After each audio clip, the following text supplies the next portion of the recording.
Speaking of the Chicago Bears, they just made a pick. Braxton Jones, offensive tackle from Southern Utah, the venerable football powerhouse, Southern Utah. Let's go to Kainani Stevens. She is with Lauren Cox from Locked On Bears. Pete, we've gotten to pick 170. I broke with the chair, so I'm going to check in with Lauren here from Locked On Bears. Braxton Jones, big guy, Southern Utah State powerhouse, according to Pete. Offensive lineman, how important is this to protect Justin Fields and keep the product shiny and hopefully not get tackled too much?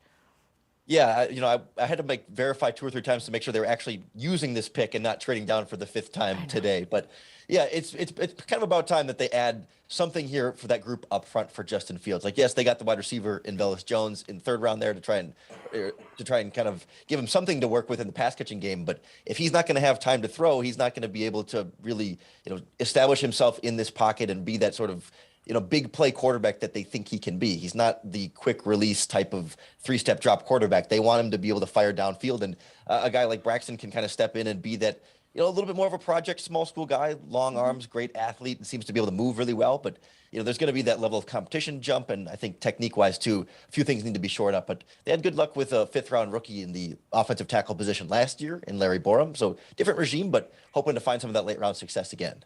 Yeah, high upside. Maybe you can coach him into what you want to see there, right? So as you mentioned, the team's been trading down a ton. Obviously, this is a bit of a weird draft, not a ton of talent maybe compared to other years. But were you surprised that they've been making that many moves backwards without any additions?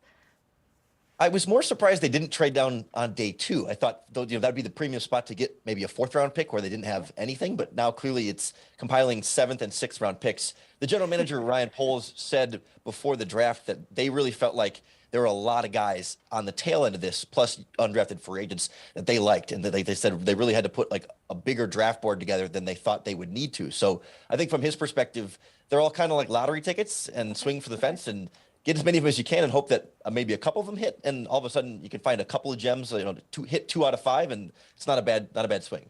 Absolutely. I love that analogy. You got to get some Powerball tickets so you can win big, right? Some projects there. We're going to keep an eye on things. Locked On Bears will obviously break down whatever picks we get when this is all said and done. So thank you for joining us, Lauren.